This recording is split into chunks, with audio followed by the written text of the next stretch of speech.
Salut mes pirates, c'est le Capitaine Crochet, boum, pour une nouvelle émission, on se laisse pas aller, et pour la suite d'une émission qui nous a beaucoup plu, Regret éternel. J'avais à l'époque invité nos amis de Box Attitude pour parler de leur regret éternel. Qu'est-ce qu'un regret éternel? Eh ben, c'est une affiche, c'est un combat qui aurait peut-être pu se faire, mais qui ne s'est jamais fait, et qui, dans notre esprit, nous fait regretter amèrement encore aujourd'hui que ce grand duel de boxe n'ait pas eu lieu. Aujourd'hui, pour parler de ces regrets éternels, un ami de la page qui est l'écrivain derrière ce super blog, vous devez y aller, 130livres.com, Antoine de 130livres.com est avec nous. Salut Antoine. Salut les pirates. Salut Antoine, donc quand même j'ai presque envie de dire un invité historique de la page. Merci à toi d'être encore là aujourd'hui. C'est toujours un plaisir de discuter avec Antoine de 130livres.com. Si vous n'avez pas encore lu ce blog, allez-y, foncez-y tête baissée, c'est magnifique. Donc Antoine, tu connais le principe. Je vais te proposer, et aujourd'hui, je ne propose pas de combat, j'ai déjà fait par le passé, mais on va écouter tes 3 regrets éternels, et puis on va essayer de parler, de développer. Ça va être aussi l'occasion de parler de grands champions, et bien sûr de discuter boxe. Il n'y a pas mieux en ce moment. Antoine, quel serait pour toi ton premier grand regret éternel? Alors, bon, des regrets éternels, je pense que pour tous les fans de boxe, toi et moi y compris, il y en a plein. La question, c'est vraiment de choisir lesquels. C'est de les hiérarchiser. Alors, pour moi, le plus grand de tous les regrets, ça fait appel à des champions mythiques. Ça vient avant mon époque à moi, donc c'est pas vraiment des boxeurs que j'ai vus ou alors sur la toute fin. Mais c'est, si tu veux, des boxeurs qui sont très hauts dans mon panthéon personnel. D'accord. Et qui ont cette particularité. Quand tu regardes, quand tu fais la liste de tes 10 boxeurs favoris, ils auraient pu se boxer. Ça n'a pas été le cas, mais ils auraient pu se boxer. Et pour le coup, alors ce sont ces deux noms importants qui sont dans beaucoup de listes. C'est 2 boxeurs qui ont pas mal bougé en poids, donc qui sont effectivement la définition de grands boxeurs pound for pound, qui ont fait parler d'eux sur quand même une certaine amplitude en termes de livres. Voilà, c'est des boxeurs qui sont très particuliers. En plus, c'est des personnalités fortes, des destins assez particuliers. Alors voilà, j'aurais voulu savoir ce que ça aurait donné si Roberto Duran, tout le monde connaît Roberto Duran, Manos de Piedra, avait boxé Alexis Arguello, le Flaco Explosivo, le Nicaraguayen. Ils auraient pu se croiser aux alentours des poids, on va dire léger, super léger. Welter, déjà, ça tirait un peu haut pour Arguello, mais on va dire, qu'est-ce que ça aurait donné à 135 ou 140 livres? Voilà. C'est vrai. Ah ouais, combat extrêmement un regret éternel. Je pense pas que pour Antoine de 130 livres, mais je pense que pour tous les amateurs de boxe et surtout les amateurs hispaniques de boxe, ça c'est un sacré combat, c'est une sacrée affiche qui n'est jamais arrivée. C'est presque impensable à se dire ça n'est jamais arrivé parce que c'était une affiche qui aurait fait lever les foules de tout un public déjà à l'époque. T'as bien raison d'ailleurs, regarde, j'ai mis en illustration un artwork de fans de boxe, tout simplement. Ouais. Donc, et comme tu le dis, à des poids, on sait que Duran est à mettre dans l'équation dès que tu parles du meilleur poids léger de l'histoire. Clairement.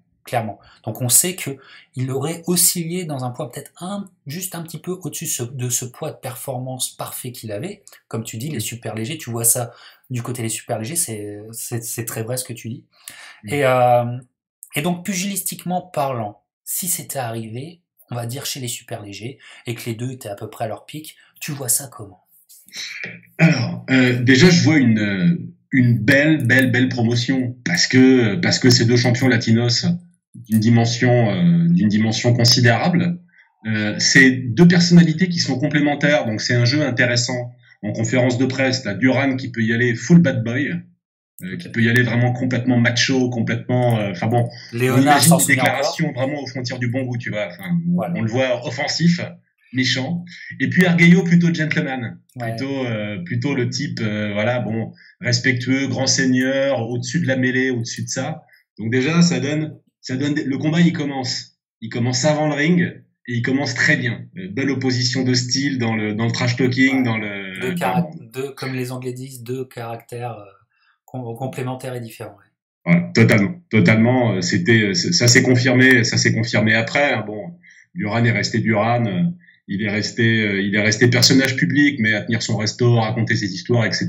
Arguello est devenu politicien, donc un mec un peu plus policé, un peu plus voilà, faisant un peu plus attention à son image. Bon, donc déjà belle opposition de style en conf de presse. Après, alors ils sont complémentaires sur le ring aussi. Bon, personne ne peut vraiment contester que c'est deux grands boxeurs techniquement parlant. Avec chacun un style. Arguello, on est sur une boxe extrêmement classique, au sens, il a absolument tous les coups de la boxe. C'est une gestuelle qui est très fluide, assez magnifique. Il a du punch, un peu moins à 140 livres, et ça lui aura été fatal contre Pryor, parce que certaines droites qu'il met à Pryor auraient arrêté un combattant en dessous des super légers, et contre Pryor, ça n'a pas suffi. Ça compte. Donc le punch, c'était surtout vrai autour des poids plumes, super plumes. On dit beaucoup que Duran a été mis en danger historiquement, a été frustré par les boxeurs très brillants techniquement. Arguello est un boxeur brillant techniquement, qui est capable de boxer à distance, qui est capable de boxer derrière son jab, derrière son croche du droit, qui est capable de mettre de la distance. Il est plutôt plus léger, il a un châssis plus léger que celui de Duran, mais il est plus grand, il est plus filiforme. Après, il a probablement un défaut qui rend le combat intéressant contre Duran. Le défaut d'Arguello, c'était qu'il n'avait pas des super jambes. C'était pas le boxeur le plus mobile du monde.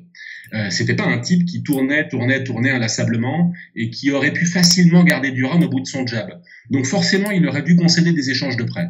Forcément. Et le Duran, comme je le dis souvent, le inside game de Duran qui est encore étudié aujourd'hui, il faut savoir l'encaisser. Hein. C'est clair.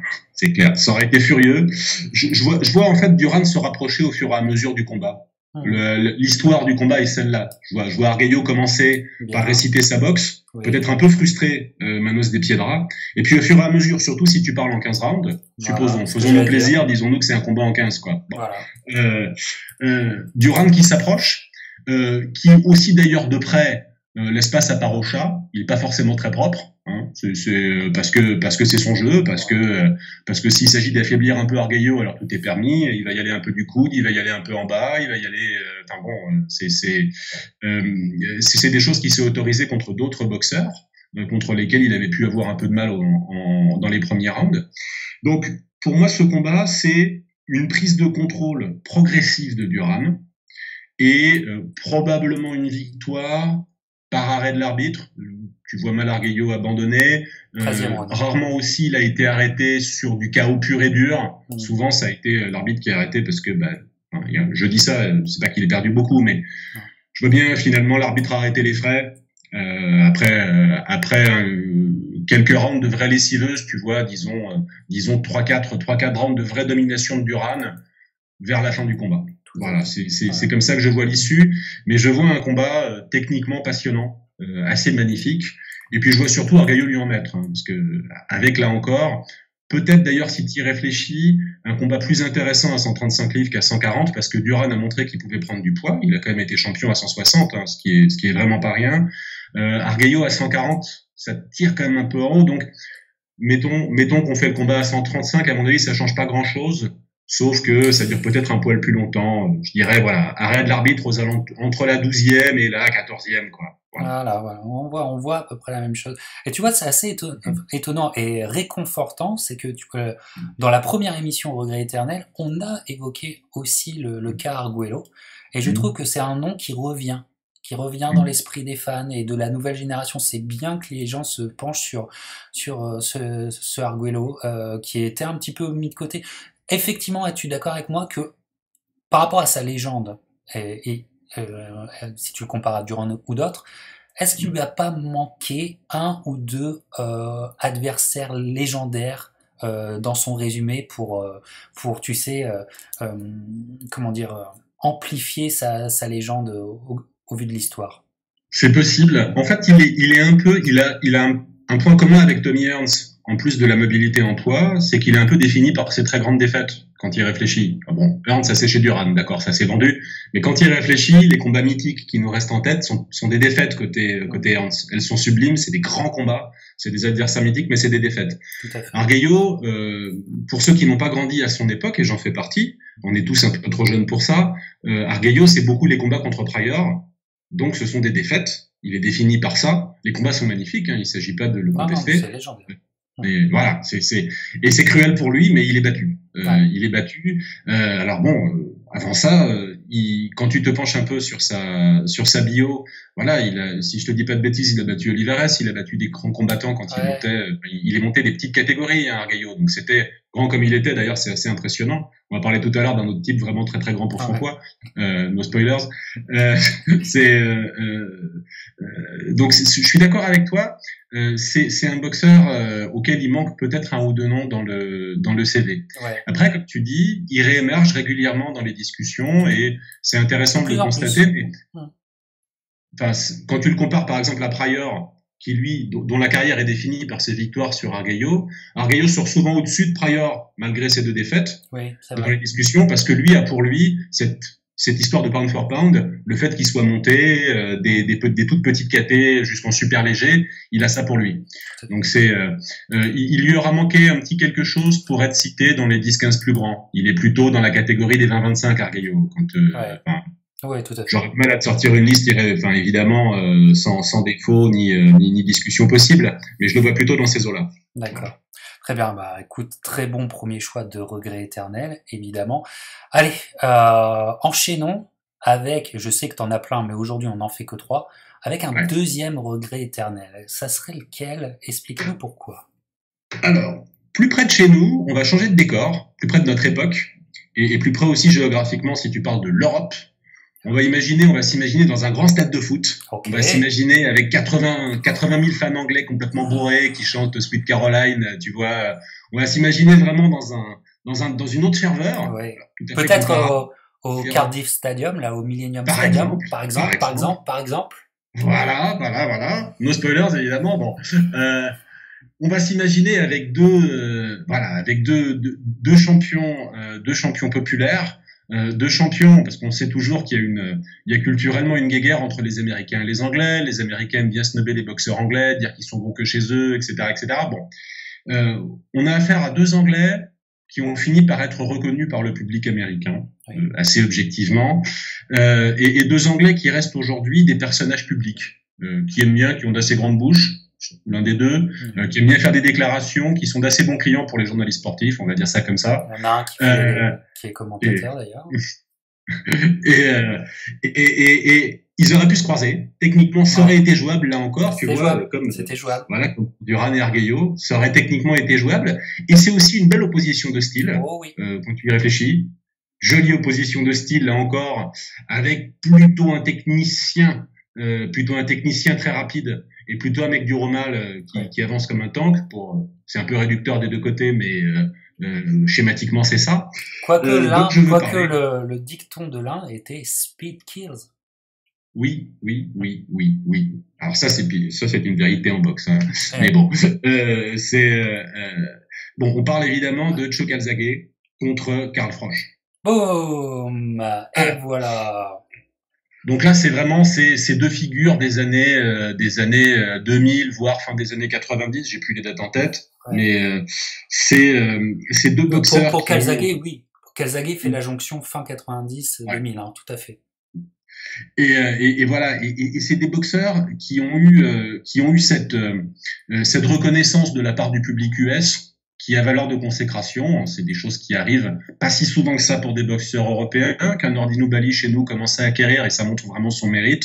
Donc c'est des boxeurs qui ont été capables d'en remontrer à de bons Américains, de pas être ridicules sur les très grosses affiches. Donc et puis surtout voilà, moi mon fantasme, mon énorme kiff sur ce combat, c'est le stade. c'est sentir comment ça vibre, c'est sentir comment ça tremble. On sait que les Anglais, faut pas leur en promettre. Quand l'affiche en vaut la peine, ils donnent. Et donc, t'imagines un stade en fusion, t'imagines quelque chose d'absolument considérable. Là encore, on parlait de trash talking tout à l'heure en préparant Duran contre Arguello. Ça aurait été pas mal. Là, ça aurait été très bon aussi. Hein. Très très bon aussi. Hein. On a affaire à deux mecs un peu susceptibles. Et puis en plus, les mecs, ils sont chauds. En tout cas, aujourd'hui, ils sont chauds. Ils sont vieux, mais ils sont chauds. Parce qu'on leur a tellement dit qu'ils auraient dû se boxer que sur le sujet, ils sont intarissables. Ah bah oui, parce que je pense qu'on leur en parle tous les jours. Tous les jours. C'est vrai. Voilà, un gros regret. Alors, peut-être qu'en termes de timing, il y en a un qui était juste vraiment trop à la... et l'autre était peut-être à son pic quand l'autre avait décidé d'arrêter. Voilà, peut-être ça représente un trop un don. On saura jamais véritablement, mais véritablement affiche exceptionnelle parce que bon, Carl Froch est ce boxeur qu'on connaît bien, un boxeur presque atypique pour son époque parce que je trouve que Carl Froch a vraiment cette boxe d'antan, si l'on peut dire, mais magnifiée, une boxe d'antan magnifiée comme rarement j'ai vu, comme quoi la boxe n'est pas un sport tenu par l'idée du progrès comme on l'entend dans d'autres sports, c'est-à-dire que parfois, pour être en avance, il faut repartir dans le passé. C'est beaucoup plus compliqué que cela. Et Carl Froch symbolise très fortement ça. Et puis, à mon humble avis, Joe Calzaghe aurait été peut-être l'adversaire le plus dur techniquement et physiquement pour Carl Froch.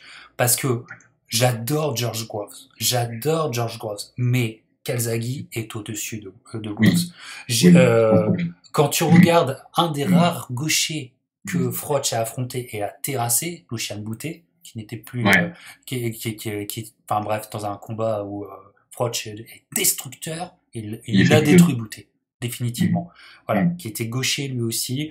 Gaucher, tu sais, j'ai fait une longue émission sur les gauchers. Je n'ai pas parlé de Lucian Bute, mais Lucian Bute représente aussi le gaucher appliqué, si l'on peut dire. Calzaghe, c'était une autre, si je puis dire, une autre race de gauchers. Hein. Attention, ça aurait été beaucoup plus compliqué. Donc en fait, finalement, au regret éternel très profond, puisque sportivement, ultra compliqué à imaginer. Qu'est-ce que t'en penses ? Ouais, bon, opposition de style. Alors, Calzaghe, en plus, il a eu des périodes.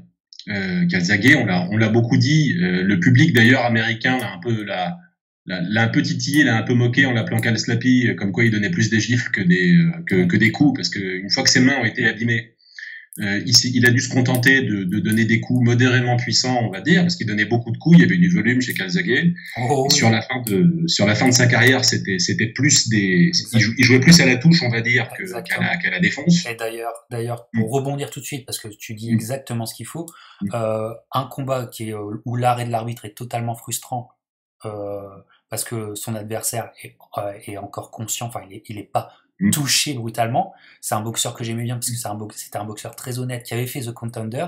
Tu sais de qui je parle ? Peter Manfredo Jr. Parce qu'il se prend une avalanche de coups, mais comme tu dis, les coups sont pas portés à sa pleine puissance, mais visuellement, c'est juste hallucinant. C'est un super moyen. Le débit de coups en 10 secondes, combien Manfredo se prend de coups, c'est même pas comptable. C'est même pas comptable. Et donc, l'arbitre, au vu de ça, arrête. Bon, c'est très très frustrant parce que Manfredo était encore là, quoi. La preuve que, comme tu le dis, Calzaghe jouait pas tellement sur la puissance, mais jouait sur autre chose. Et puis aussi Calzaghe, pourquoi ce combat aurait pu se faire ? Parce que Calzaghe, sur ses 3 derniers combats, il y a aussi ce grand combat contre Kessler. J'ai d'ailleurs hésité à l'époque, à prendre un avion pour aller voir Calzaghe Kessler, mais bon, bref. Sur ces 3 derniers combats, il a des combats où la vitesse parle, où il arrive à déjouer un Bernard Hopkins. C'est peu de gens peuvent le dire, et il donne une leçon de vitesse et de coup d'œil à Roy Jones, qui n'était pas le grand Roy Jones, on est bien d'accord, mais quand même, Ouais. c'est une fin de carrière quand même qui a une certaine prestance par rapport à toutes les autres fins de carrière que tu peux imaginer. Donc, les gens se disaient, mais attends, il est encore capable de faire ça, et Froch, à ce moment-là, est au top. Ça faisait, comme on dit ici, ça faisait complètement sens. Bien sûr. Toi, tu le vois comment? Ce combat, tu le vois comment? Vas-y, raconte-nous. Froch, il a une qualité qu'avaient pas tous les adversaires de Calzaghe, c'est que il peut être dominé techniquement dans un combat, ça lui est arrivé. Une paire de fois, pas très souvent, mais notamment contre Ward. En revanche, Froch n'est pas un type qui abandonne. Il ne se brise pas mentalement. Il continue à faire son truc. Il continue à avancer, il continue à toucher. Il garde d'ailleurs, il conserve sa puissance sur un combat. Donc, évidemment, il perd plein de rounds contre Calzaghe. Enfin, limite, il les perd tous. Enfin bon, en tout cas, donc, il est dominé en volume, il est dominé en précision, il est dominé par un type qui se déplace très bien. Cela dit, Froch peut très bien garde à mon avis à la fois la force physique et le focus pour arriver à faire ce que d'autres ont fait à Calzaghe, mais très tôt dans un combat. À mon avis, Froch le fait plus tard. Moi, je vois Froch arriver à envoyer Calzaghe sur le cul à un moment donné, et plutôt justement contrairement au knockdown d'entrée qu'il a pu subir plutôt après la mi-combat. Je vois Froch capable de faire ça, capable de cadrer à un moment donné Calzaghe et capable de l'avoir, capable de le choper. Après, je pense que Calzaghe survit et arrive ensuite à danser parce qu'il avait de bonnes jambes et à s'éloigner, quitte à perdre des rounds, et qu'en définitive, ça donne, si tu veux, une décision unanime qui va être aux alentours de 116-112 pour lui. Moi, je le vois vraiment briller et dominer Froch au début, jusqu'au moment où il en prend une, et après, il est en mode conservation et en mode j'assure jusqu'à la fin du 12e round, quoi. Voilà. Pour moi, c'est comme ça que le combat se raconte, mais je t'avouerai que c'est très incertain. Voilà. D'accord. Donc, tu le vois comme ça. Petit problème. Je suis absolument pas sûr de moi. Hein. Ah bah ça c'est normal. C'est normal. Donc tu le vois comme ça. Et bah écoute, j'irai comme toi. Je pense que ça me paraît clair. Alors on va dire au revoir à Froch et Calzaghe. Hop. Et dis-nous, pour ton dernier regret éternel aujourd'hui, dis-nous le combat dont tu aurais espéré qu'il se fasse. Alors, la question qu'on s'est tous posée pendant 10-15 ans, c'était qui peut battre Floyd Mayweather Jr. Oui.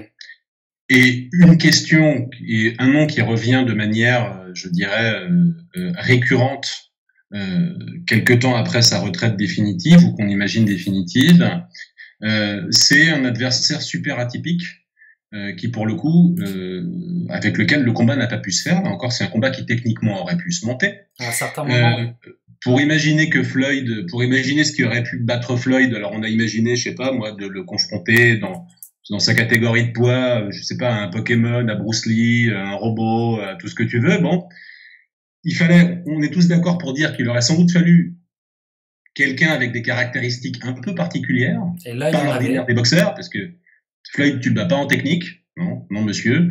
Floyd, jusqu'à preuve du contraire, il avait un menton, il a pris une ou deux bonnes pralines et il s'en est toujours remis, donc il avait un menton. Donc un gros puncher, c'est pas du tout une garantie non plus. Alors, qu'est-ce qu'il faut pour battre Floyd ? Il faut un truc interminable, très très grand, avec beaucoup d'allonges, et un moteur hallucinant qui fait qu'il peut mettre des coups. Voilà. Et ça donne cette équation-là, ça donne un monsieur qui, alors, hélas, a connu une fin de carrière un peu compliquée, un peu triste, hein, mais qui dans le temps était plutôt un type redouté, et qui était monsieur Paul Williams. Et voilà. Alors Paul Williams, interminable Paul Williams, une espèce de grande gigue, un type qui, pour un poids welter ou super welter, est un truc vraiment un phénomène vraiment surprenant. Encore plus que Thomas Hearns. Oui. Enfin, vraiment, c'est une bizarrerie, quoi. Un fil de fer. Ouais. Et un type qui mettait une grosse fréquence. Exact. Dans sa boxe. Grosse fréquence. Comme on peut le voir dans des combats contre Margarito, par exemple. Alors, ça, c'est un combat vachement fun. Je recommande chaudement à ceux qui n'ont pas vu Williams Margarito. C'est très, très 2007. amusant. C'est pas de la 2007. boxe, on va dire textbook. C'est pas de la boxe au sens, enfin, c'est techniquement moins joli que ne l'aurait été Duran Arguello dans les séquences à mi-distance, on va dire. Mais ça en vaut la peine. Euh, donc voilà. Donc défi pour Floyd, un peu inédit pour le coup, parce qu'un phénomène comme ça, un spécimen comme ça, il n'en a pas vraiment affronté. Donc voilà, c'est un peu du freak show, entre guillemets, mais c'est voir Floyd obligé de casser la distance, en gros, et obligé, forcément un peu contrarié par le volume de l'adversaire. C'est-à-dire, pouvant difficilement se contenter d'en faire peu. On n'imagine pas dans sa zone de confort, c'est-à-dire boxant juste en counter-punching, se payant le luxe de rester de rester sur le pied arrière et de mettre une droite par-ci, une gauche par-là, etc., etc. Il aurait probablement dû s'employer, il aurait probablement dû y aller un peu plus franco. Ouais. Et ça aurait été intéressant. Tout à fait. Oui, il pouvait être un danger. Et je pense qu'il était très très vu comme un danger. C'est pour ça que il a assez rapidement monté de poids, Paul Williams, hein, parce que ses derniers combats se font en poids moyen. Voilà. Et même en poids moyen, vous voyez-le, il est encore comme ça. Hein. Donc il aurait pu aller encore très très haut. Et d'ailleurs, il y a un petit revival Paul Williams parce que j'ai eu l'occasion sur quelques libres antennes box de reparler de Paul Williams parce que des pirates me demandaient des conseils sur ce genre de gaucher, un gaucher atypique. Et c'est très intéressant d'honorer Paul Williams parce que malheureusement il a eu un accident de moto qui l'a rendu paraplégique. C'est très très dur. Il était au sommet de son physique, de sa carrière et malheureusement tout s'est écroulé après son deuxième combat contre Sergio Martinez. Le premier combat contre Sergio Martinez est à voir. C'est un classique moderne sous-estimé, un peu oublié d'ailleurs. Il est à revoir pour tous. Donc Paul Williams, moi en tant que gaucher, amoureux des gauchers, forcément je suis pour. Et effectivement par cette dimension, parce qu'en fait Williams a la vista, et en plus il bougeait bien. N'oubliez pas que Paul Williams bougeait très bien. Mais Paul Williams a la vista que n'avait pas un Diego Corrales. Parce que Diego Corrales est un des grands adversaires en termes de taille que Floyd a rencontré, et Floyd au timing, il lui a fait son affaire au timing. Là, c'est incroyable. À voir, hein, c'est un grand sommet de Floyd Mayweather. Et donc, je te rejoins tout à fait. Alors, je mets quand même Floyd largement favori. Mais s'il y en a bien un qui aurait posé des problèmes stressants, si je puis dire, pour Floyd, ça aurait été Paul Williams. Et très très bon choix. Merci encore Antoine, très très bon choix que tu as fait là. Voilà. Alors après, comme tu dis, peu de chance que Floyd perde. Après, il aurait probablement dû se rapprocher. Et si tu fais le parallèle avec Léonard contre Hearns, Léonard, quand il s'est senti lors de leur premier combat mené au point et qu'il a fallu qu'il avance, qu'il a fallu qu'il y aille au charbon pour pouvoir aller chercher le scalp Léonard, il avait quand même pour lui un vrai gros punch en poids welter. Ce que Floyd n'avait pas forcément, parce qu'il avait les mains un peu abîmées, parce qu'il était devenu un peu plus grand que lors de ses périodes les plus brillantes, c'est-à-dire probablement super plume ou super plume léger, super léger. Et donc, il n'aurait pas forcément pu mettre KO un mec comme Williams, ce qui aurait rendu le combat intéressant, parce qu'a priori, Williams avait de quoi lui prendre des rounds. Et c'était ça qui était intéressant. Ouais. Donc, est-ce que Floyd, qui est le prototype du boxeur qui sait s'adapter, qui sait toujours ajuster sa technique pour trouver la faille, est-ce qu'il aurait été capable de s'approcher? Alors, Williams, lui non plus, était pas un boxeur parfait, hein, il faut dire les choses. Il avait une vista, tu l'as dit, c'était pas un très grand défenseur. Alors qu'à partir du moment où tu pigeais comment il bougeait la tête, vu qu'il avait une garde assez poreuse, tu mettais des coups, ça passait. Hein, d'ailleurs, ça lui a coûté le rematch contre Martinez, lui a beaucoup coûté parce que Martinez l'avait cadré. Exactement. Gros chaos. Mais un combat incertain, probablement une victoire à la décision de Floyd, mais une équation à résoudre qu'on a rarement vu Floyd tenter, et probablement un combat passionnant de ce point de vue-là. Tout à fait. Voilà. Tout à fait. Excellentissime choix, dois-je le dire. Antoine, voilà. Alors, on va dire au revoir à Floyd et à Paul Williams. Honorez Paul Williams en revoyant ses combats, s'il vous plaît, mes pirates. On en parle depuis un petit moment sur la page, mais vraiment, on fait un gros revival. Paul Williams, c'est très très intéressant pour tout étudiant de la suite Science.